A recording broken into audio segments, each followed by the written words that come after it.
This is the drive video for this car. I'm doing this after the other video, the walk around video I just did. I want to correct a couple things mentioned in that. I have the seat covers, the correct year seat covers for this car, in beautiful original looking Palomino. I mean, the tufts are full and fluffy. They look like the back seats, which are always good because nobody sits in them. Those are separate from the frames that I have, which anybody that buys the seats gets the frames. The frames are from a 1990 donor car, and we'll have the motors, everything, plus the big thing is the springs are in great shape. There's a little surface rust on them that you could deal with if you wanted to. It's not going to get worse. It's inside a car. Anyway, that'll be part of the package. I don't know what I'm charging for them. It's not going to be super cheap because it took me a while to find the set of these in good shape. Talked to the guy that had them. He thinks they were probably in a car that had sheepskin covers, because that's the only thing that would explain the shape. When you end up seeing pictures of them, you'll understand. The other things I have are the trim, which gets horribly washed out. I spent a lot of time on a set of these from a donor car with the correct dye. They look brand new. Those will be a separate thing. Wood trim, that can be, and if I was going to be refinishing this car, I would just buy a whole kit. There's a place in Lithuania that makes beautiful sets for these now.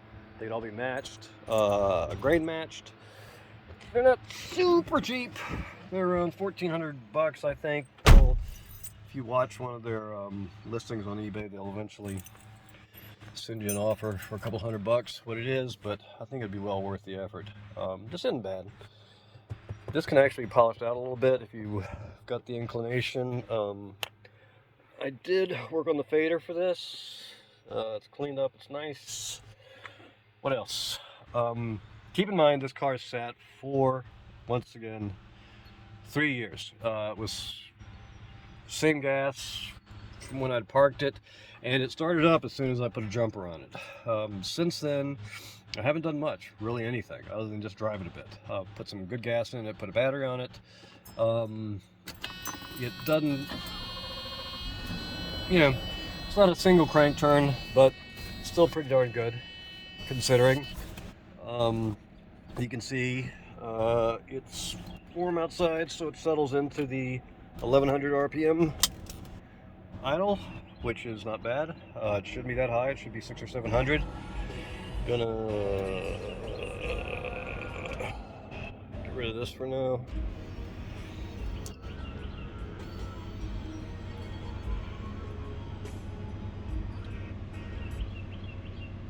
All right. So, what else? So the idle should be around 600 or 700. The transmission and everything on this car functions beautifully. It will jump a little bit because of the high going into gear, because it's sitting at a higher idle than it should, but it doesn't affect the driving really. Blah, blah, blah, blah, blah. What else? Okay, so everybody does highway videos for these things, and pretty much any car does well on the highway. I'm not going to do that. Two reasons. I just want to show this car doing shifts, downshifts, hard acceleration downshifts. Not stuff I do all the time in the car, but these are things that sometimes don't work on them. Going to do a slightly panicky type stop just so the ABS works. Just going over some bumps, some turns, just so you can get an idea of what the thing feels like, what it sounds like.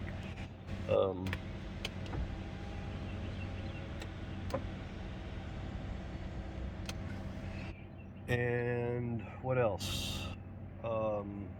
Yeah, so that's about it. Yeah, the other reason I'm not doing highway is because this car sat long enough that these tires are significantly out of round. It's fine, you don't notice it at all until about 50 miles an hour. Once you hit 60, it is not something you would be able to deal with for more than a few minutes. And it would probably not be good for the car. It shakes. So if you're planning to drive this car, if you want to buy it and are planning to drive it away and are using any place other than back roads where you stay under 40 miles an hour, you're going to want to get new tires put on it first. So there's that. They're not very good tires to begin with. They might, you know, if you drove it around long enough, they might self-heal, self-correct. I don't know what to call it, but you're probably off better just getting new tires. So let me see if there's something else. Like I said, the steering box has been rebuilt. The steering feels great on this car. The other car I have, not the red one, there's a silver one I have, which is practically a show car that I'm going to be selling. Steering does not feel any better on that car, and it has a legit 48,000 miles and has been extremely well maintained throughout its life.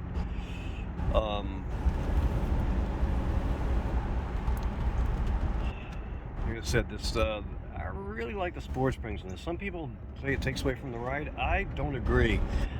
These all, even dead stock, these things have a firm-ish feel in a straight line. You know, they're not sporty. They lean, but they don't lean too far. Once you get used to it, it's a car you can kind of toss around. Doesn't feel like my other car, which is very much meant for going fast in the turns. But as you can see, it's a nice, predictable car. The springs just add that little extra to it, and I think it looks a lot better. And the wider tires, without going too crazy wide, just makes it look better. I've always thought that this factory, I go back and look at some of the cars from when these were new, when I was growing up and lusting after, not these so much, but performance cars, and now I see them when they've been kept largely stock, and just the skinny tires, man. I don't need the big diameter rims, but I just don't like seeing those bicycle tires when I'm seeing a car coming and going. So, but that's me. People have their different choices, different preferences.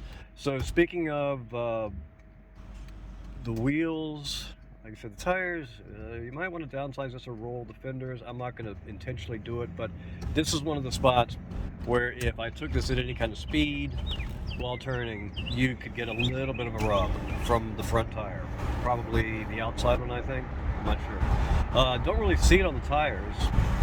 It doesn't happen very frequently. You have to kind of try to make it happen. So, let's see. Like I said, I've got to pick some place I can go that doesn't require me going on the highway.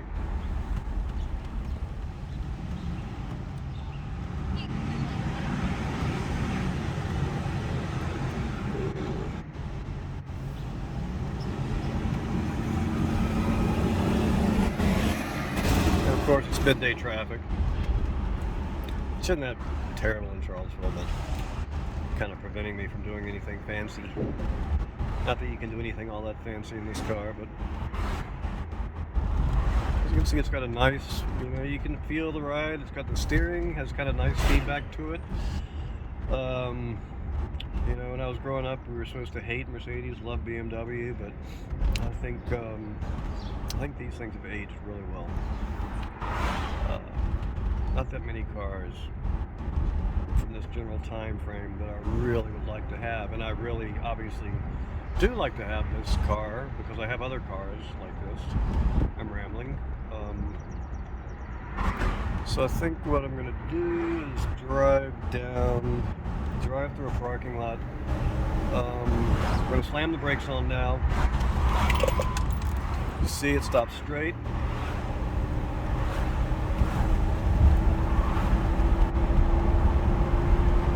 This will be me trying it without holding the steering wheel to see what it does. So, as you see, pretty darn good. The person behind me thinks I'm insane, but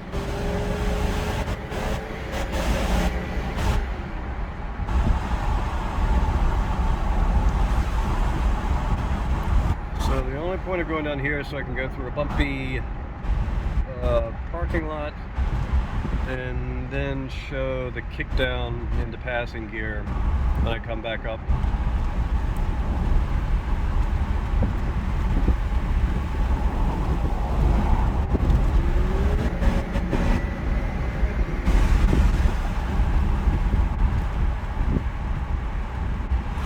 About these cars, you know, they're not fast, but they're not incredibly slow.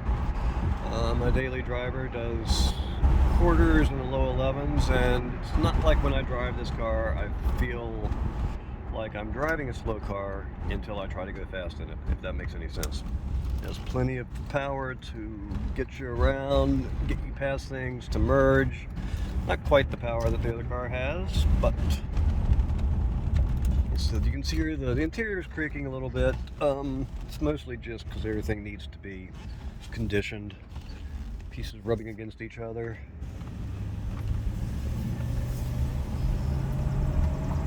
So that's without going into full kickdown.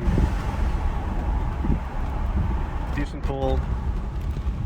Didn't need to do that, but just showing the brakes again. And it's kind of whoa, Jesus Christ. Sorry.